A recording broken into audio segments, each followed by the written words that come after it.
എപ്പിസോഡിൽ നിന്ന് ലാലേട്ടൻ കട്ടക്കലിപ്പിലാണ്. മര്യാദയ്ക്ക് നിന്ന് കളിക്കുന്നതിൽ കളിച്ചാൽ മതിയെന്ന് ആര്യനോട് പലവട്ടം വാണിംഗ് കൊടുക്കുന്നതായി കണ്ടു. ലാലേട്ടനെ സിനിമയിൽ പോലും ഇങ്ങനെ കണ്ടിട്ടില്ല എന്ന് വേണം പറയാൻ. തന്നി പാൽക്കുപ്പിയായ ആര്യന് ആവശ്യത്തിലേറെ കൊടുത്തിട്ടുണ്ട് ഇന്ന് ലാലേട്ടൻ.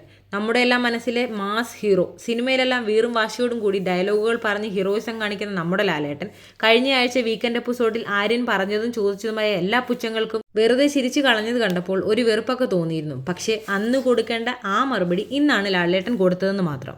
ഇത് കണ്ടപ്പോൾ എനിക്ക് തോന്നിയത് എന്താണെന്ന് വെച്ചാൽ, മാർക്കോ മൂവിയിലെ ഉണ്ണിമുകുന്ദനെ പോലെ അടിയെല്ലാം കൊണ്ട് വീട്ടിലുള്ളവരെല്ലാം ചത്ത് കഴിഞ്ഞപ്പോൾ സമയമെടുത്ത് ജിമ്മും ചെയ്ത് കുളിച്ചൊരുങ്ങി വില്ലൻ്റെ മടയിൽ പോയി പകരം വീട്ടുന്നത് പോലെ ഒരാഴ്ചയെടുത്ത് മറുപടി പറഞ്ഞ ലാലേട്ടനെയാണ്. എങ്കിലും പക്ഷേ ഇന്ന് പ്രേക്ഷകർക്ക് ആശ്വസിക്കാനായിട്ട് വാ തുറന്നല്ലോ ലാലേട്ട. ഞാൻ ആലോചിക്കുന്നതൊന്നുമല്ല, 24/7 ലൈവ് സ്ട്രീം കണ്ടുകൊണ്ടിരിക്കുന്നു എന്ന് ലാലേട്ടൻ എടുത്തെടുത്ത് ഈ എപ്പിസോഡിൽ പറയുന്നുണ്ടായിരുന്നു. അപ്പോൾ ആ ലാലേട്ടൻ എന്തുകൊണ്ട് അക്ബറിനെയും റെനയും ഒന്നും പറഞ്ഞിട്ടില്ല? ഇത്രയും നാൾ നടന്നതിൽ വളരെ വേസ്റ്റായ ഒരു എപ്പിസോഡായിട്ട് തോന്നിയിട്ടുണ്ട് ഇന്നത്തേത്. അതിനിടയ്ക്ക് അനുമോൾ നമ്മുടെ നൂറയോടും ആദിലയോടും പറയുന്നുണ്ട്, ഞാൻ ഇനി ഇവിടെ നിൽക്കുന്നില്ല എന്ന്. ഞാൻ എൻ്റെ മാക്സിമം കൊടുക്കുന്നുണ്ട്, ഞാൻ കാരണം ബിഗ് ബോസിൻ്റെ റേറ്റിംഗ് കൂടുന്നില്ലേ, അവരുടെ ഷോയ്ക്ക് റേറ്റിംഗ് കൂടുന്നതിൻ്റെ ഒരു നന്ദി പോലും ബിഗ് ബോസ് കാണിക്കുന്നില്ലല്ലോ എന്ന്. ബിഗ് ബോസ് ഷോയെക്കുറിച്ച് അനുമോൾ ഒന്നും അറിയാതെയാണോ ബിഗ് ബോസിൽ കളിക്കാൻ എത്തിയിരിക്കുന്നതെന്ന് എനിക്കൊരു സംശയം.